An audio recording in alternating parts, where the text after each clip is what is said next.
Hi friends, welcome to the 63rd video of Hindi poetry series Anhat Palo Mein. This is Harshita Jha and today I present you a recently composed poem by my father Dr. A.K. Jha.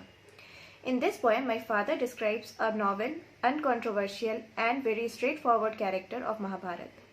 The poem is titled Mahatma Vidur. Sometimes comparatively less impounding and less vocal characters like Vidur is not so much glorified by the historians, but actually they are the torchbearers and the most impactful person in that period. So we are remembering Mahatma Vidur in this poem.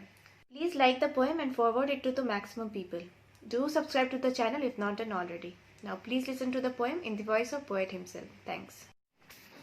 Mahabharat काल के सबसे उज्ज्वल, धवल एवं निर्विवादित चरित्रों में विदुर का नाम सबसे पहले लिया जाता रहेगा। उनका महत्व और उनका कृतित्व हमें उनका बखान करने को विवश करता रहेगा। उनकी विदुर नीति आज भी मील के पत्थर की तरह हमें मार्ग दिखलाती रहेगी। महात्मा विदुर के प्रति मेरी इस कविता के माध्यम से एक सच्ची श्रद्धांजलि, जो एक अपेक्षाकृत कम मुखर व्यक्तित्व के प्रति समर्पित है, जिन्हें अक्सर नज़रअंदाज किया जाता है। तो प्रस्तुत है कविता महात्मा विदुर। विदुर नाम अब भी सब लेते, नाम ही ज्यों हैं अलख जगाते। विदुर नाम अब भी सब लेते, नाम ही ज्यों हैं अलख जगाते।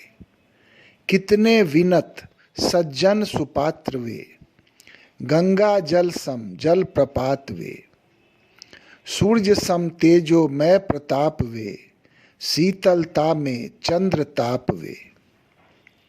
विदुर ही अग्रज दोनों के थे, पांडु के धृतराष्ट्र के भी थे। मगर दासी पुत्र जो वे थे, राजा नहीं वे बन सकते थे।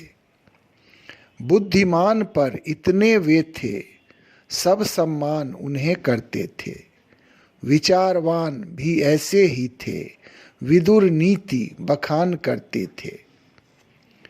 कृष्ण को भोज निमंत्रण आया, दुर्योधन ने जाल बिछाया। वह सठ उनको कहाँ सुहाया, आमंत्रण त्वरित ठुकराया। देख कुनमुनाए दुर्योधन को, मंद मंद केशव मुस्काया। तभी विदुर का आग्रह आया, मुरलीधर आभार जताया। साग विदुर घर जाकर खाया, अद्भुत स्वाद उन्होंने पाया। तृप्त उदर ऐसा हो आया, योगीश्वर ना यह बिसराया। जब तब प्रकरण वर्णन करके, गिरधर का मन नहीं अघाया। ऐसा था महत्व विदुर का, उज्ज्वल धवल चरित्र जो उनका। ऊंच नीच था, भेदभाव था, पर गुण से सबका लगाव था। कृष्ण की लीला का यह मंजर, बता गया सबको यूं अंतर। अपनी राह चले वे सत्वर, पर विदुर का कद अब अति बृहत्तर।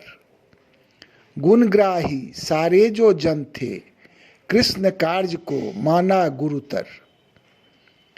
विदुर सदा चिंतक महान थे, कुरु वंश के महाप्राण थे।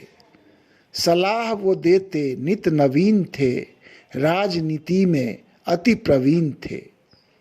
वे थे नीति नियम के वेत्ता, कूट कूट भरी गुणवत्ता। सत्यनिष्ठ और कर्मशील थे, सहज विनयी अति सुशील थे। सात्विकता की शक्ति भरी थी, सद्विचार की दीप्ति भरी थी। सहिष्णुता और भक्ति भरी थी, सर्व गुणों की सुक्ति भरी थी। सलाहकार ही तो वे सबके, प्रधानमंत्री थे कुरु वंश के। ख्याति उनकी बढ़ी चढ़ी थी, ज्ञान ज्योति की दृष्टि बड़ी थी। विदुर नीति का डंका बजता, कभी नहीं कोई शंका जगता। भीष्म सदा सहमत ही रहते, विवेक समक्ष नतमस्तक रहते। उनकी क्षमता खूब बूझते, सारी दक्षता सदा मानते। पर दुर्योधन तो सठ कामी, धृतराष्ट्र भी विपथ के गामी। शकुनी जैसों के संग रहते, उन्हीं पद चिन्हों के अनुगामी। विदुर के जैसे कहाँ सुहाए, वे तो उनको तनिक न भाए।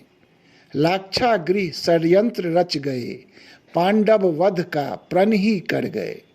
विदुर न्याय के सदा जो रक्षक, पाप कर्म के नहीं समर्थक। प्राण बचाया सब पांडव का, वचन निभाया मनुज धर्म का।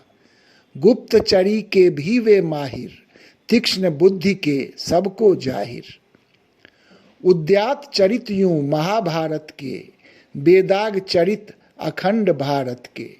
सदाचार के संग रहे वे, दुराचार विरुद्ध रहे वे। कोई लोभ डिगा न पाया, लालच कोई लुभा न पाया। सामंजस्य के थे प्रतिमूर्ति, नहीं आक्रोशित भरी थी भक्ति। एक महात्मा ही जैसे थे, एक सदात्मा ही तो वे थे। अंत अंत तक संग निभाया, वानप्रस्थ का धर्म निभाया। गांधारी धृतराष्ट्र संग होकर, वन वन विचरन उनको भाया। दावानल में संग जले वे, भ्रातृधर्म भी सदा निभाया। कभी अधर्म के साथ नहीं वे, सीधी सच्ची बात करें वे। भीषण ही प्रतिरोध किया था, जब द्रौपदी चीरहरण हुआ था। कौरवों की लौलुप नीति का, मुखर विरोध भी सदा किया था। धर्मराज के वंश में वे थे, कृष्ण सुदर्शन अंश में वे थे। नहीं प्रशस्ति का अंत हो सकता, विदुर कथा अनंत हो सकता। नहीं प्रशस्ति का अंत हो सकता, विदुर कथा अनंत हो सकता। धन्यवाद।